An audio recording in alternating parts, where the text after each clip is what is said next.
نحمد و نصلی علی رسولہ الکریم اما بعد فاعوذ باللہ من الشیطان الرجیم بسم اللہ الرحمن الرحیم رب اشرح لی صدری ویسر لی امری واحلل عقدۃ من لسانی یفقہوا قولی۔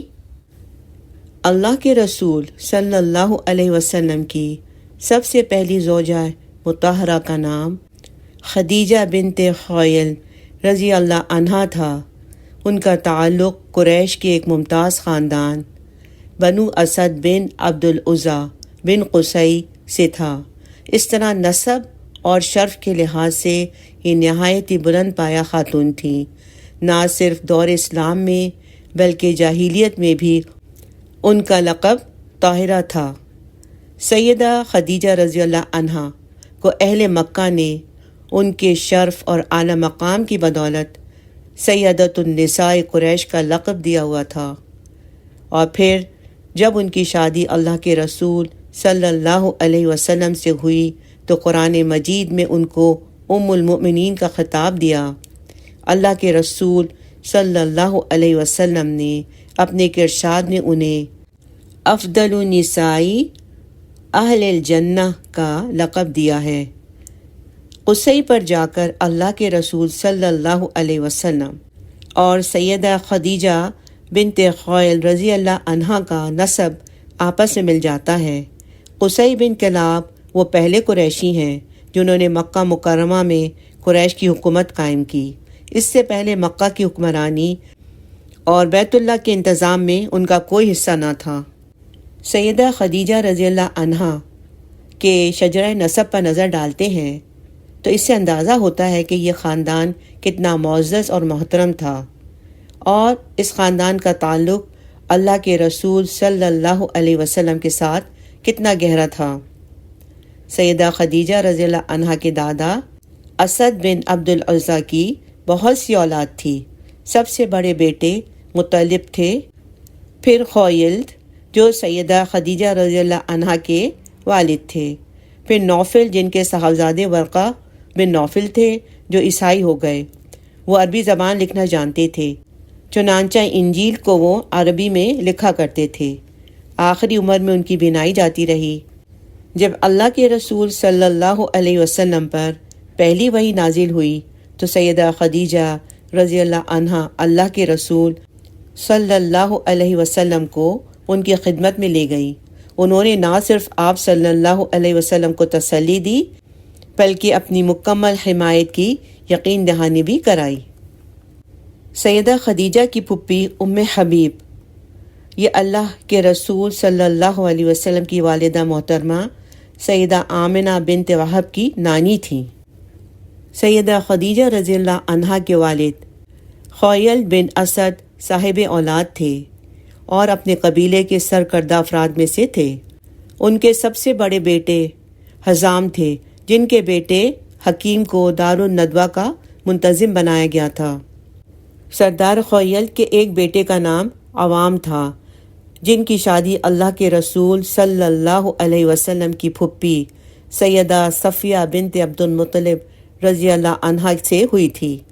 عوام کے ایک بیٹے کا نام سیدنا زبیر رضی اللہ تھا جو عشرہ مبشرہ میں سے تھے۔ خویلد بن اسد کی بیٹیوں میں ایک بیٹی تو خود سیدہ خدیجہ رضی اللہ عنہا تھیں جو سیدۃ نساء العالمین تھیں۔ ایک بیٹی کا نام سیدہ حالہ رضی اللہ عنہا تھا جو اللہ کے رسول صلی اللہ علیہ وسلم کی صاحبزادی سیدہ زینب کی ساس تھیں۔ سیدہ زینب کی شادی حالہ رضی اللہ عنہا کے بیٹے ابو العاص بن ربیع سے ہوئی تھی۔ غور کیا جائے تو اللہ کے رسول صلی اللہ علیہ وسلم کی پھپھی سیدہ صفیہ رضی اللہ عنہا سیدہ خدیجہ رضی اللہ عنہا کی بھاوج تھیں۔ اس طرح آپ صلی اللہ علیہ وسلم اور سیدہ خدیجہ کے درمیان شادی سے پہلے بھی قریبی رشتہ داری کا تعلق تھا۔ سیدہ خدیجہ رضی اللہ عنہا کی ولادت عام الفیل سے 15 سال پہلے مکہ میں ہوئی۔ عام گھرانوں کے مقابلے میں یہ گھرانہ ہر اعتبار سے معزز اور پاکیزہ تھا۔ سیدہ کے والد گرامی مکہ مکرمہ کے معروف اور امیر تاجروں میں سے تھے۔ ان کا کاروبار بڑا وسیع تھا اور نہایت اچھی شہرت کے مالک تھے۔ ان کی وفات حرب فجار سے پہلے ہوئی تھی۔ حرب فجار جنگ فجار کو کہتے ہیں۔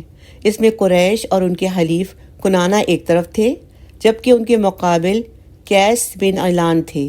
اس جنگ کو حرب فجار یا جنگ فجار اس لیے کہتے ہیں کہ اس میں حرم اور حرمت والے مہینے دونوں کی حرمت پامال کی گئی تھی۔ اللہ کے رسول صلی اللہ علیہ وسلم بھی اس جنگ میں تشریف لے گئے تھے اور اپنے چچاؤں کو تیر تھماتے تھے۔ اس وقت آپ کی عمر مبارک 14 یا 15 سال کی تھی۔ سیدہ خدیجہ رضی اللہ عنہا کی والدہ کا نام فاطمہ بنت زائدہ تھا۔ یہ بھی قریشی خاندان سے تعلق رکھتی تھیں۔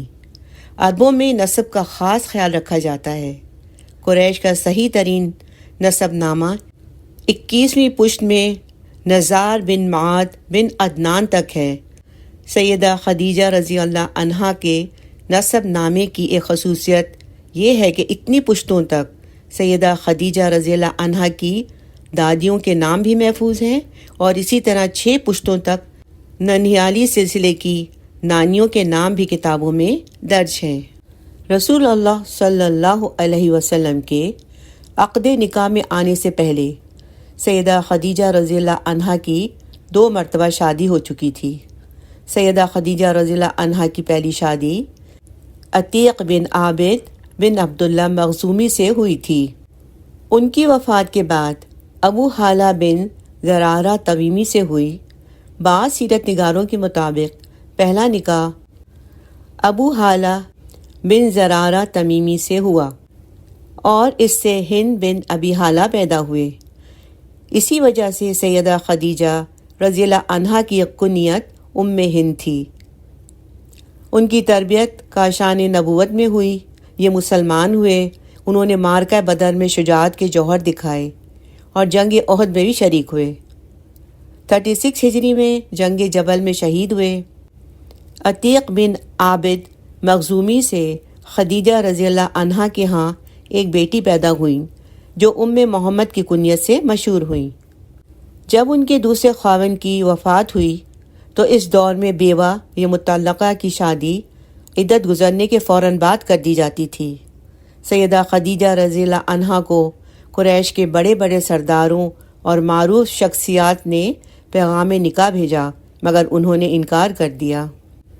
سیدہ خدیجہ رضی اللہ عنہا وہ عظیم خاتون ہیں جن کے بارے میں مورخین نے لکھا ہے کہ وہ ہر لحاظ سے کامل اور اکمل خاتون تھیں، یعنی نسب کے اعتبار سے، شرافت کے اعتبار سے، اخلاق کے لحاظ سے، کردار کے اعتبار سے، مال و دولت، نجابت و سیادت اور لوگوں کے ساتھ ہمدردی اور خیر خواہی میں وہ اپنے دور کی یکتا شخصیت تھیں۔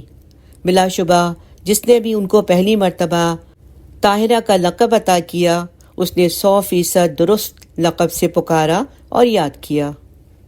آپ جس ماحول میں پیدا ہوئیں، ہوش سنبھالا، پلی بڑھیں اور جوان ہوئیں، اور جس معاشرے میں رہیں وہ معاشرہ کفر اور شرک سے بھرا پڑا تھا۔ لوگ بتوں کی پوجا کرتے تھے، شعر و شاعری کا دورہ تھا، گلوکارہ گاتیں اور لوگوں کا دل لبھاتی تھیں، مگر اس ماحول میں بھی کچھ گھرانے ایسے ضرور تھے جو شرک اور کفر سے متنفر تھے۔ وہ ایسے ماحول سے دور تھے جس میں بچیوں کو زندہ درگور کیا جاتا اور اپنے خاندان کے کارناموں پر فخر کیا جاتا تھا۔ سیدہ خدیجہ رضی اللہ عنہا نے سن رکھا تھا کہ اسماعیل علیہ السلام کی اولاد سے ایک سچا نبی آنے والا ہے۔ ایسی بات وہ اپنے چچا زاد ورقہ بن نوفل سے بھی سن چکی تھی۔ ورقہ بن نوفل کھلے عام قریش کو ملامت کیا کرتے اور ان کو روکا ٹوکا کرتے تھے۔ وہ ان سے کہا کرتے تھے کہ تم لوگوں نے دین ابراہیم کو چھوڑ کر شرک اور بت پرستی اختیار کر لی ہے۔ وہ انہیں ایک رب کی عبادت کی دعوت دیتے اور انہیں شرم دلاتے کہ تمہارے جد امجد ابراہیم علیہ السلام نے بیت اللہ کو خالص اللہ کی عبادت کے لیے بنایا تھا، مگر تم نے اس میں حبل کا بت سجا رکھا ہے۔ سیدہ خدیجہ رضی اللہ عنہا ورقہ بن نوفل کے ان خیالات کی نہ صرف قدردان تھیں بلکہ ان کا بےحد احترام بھی تھا۔ اس کا سبب ایک یہ بھی تھا کہ ورقہ نے اس آزاد ماحول میں نہ صرف یہ کہ حضرت ابراہیم خلیل اللہ علیہ السلام کے دین کو اپنایا ہوا تھا، بلکہ انہوں نے شراب کو بھی اپنے اوپر حرام کیا ہوا تھا اور جوئے سے مکمل اجتناب کرتے تھے۔ وہاں ایک بزرگ شخصیت زید بن عمر بن نفیل بھی تھے جو بیت اللہ کے سائے میں کھڑے ہو کر قریش سے کہا کرتے تھے، قریشیو، اللہ کی قسم، میرے سوا تم میں سے کوئی بھی دین ابراہیمی پر قائم نہیں رہا، اور یہ زندہ درگور کی جانے والی بچیوں کو بچا لیتے تھے، یعنی ایسی بچیاں جن کے والد انہیں زندہ درگور کرنا چاہتے ان کو مال دے کر چھڑا لیا کرتے۔ انہیں جب معلوم ہوتا کہ کوئی شخص اپنی بیٹی کو زندہ درگور کرنا چاہتا ہے تو وہ اس کے پاس جاتے، یا تو اس کو قائل کرتے کہ وہ اپنی بیٹی کو زندہ دفن نہ کرے، یا اس سے یہ بیٹی لے لیتے اور خود اس کی پرورش شروع کر دیتے۔ اس کار خیر میں ورقہ بن نوفل بھی ان کے ساتھ رہتے۔ انہی خیالات اور انہی عادات کی وجہ سے سیدنا خدیجہ رضی اللہ عنہا ورقہ بن نوفل کا بہت احترام کیا کرتی تھیں۔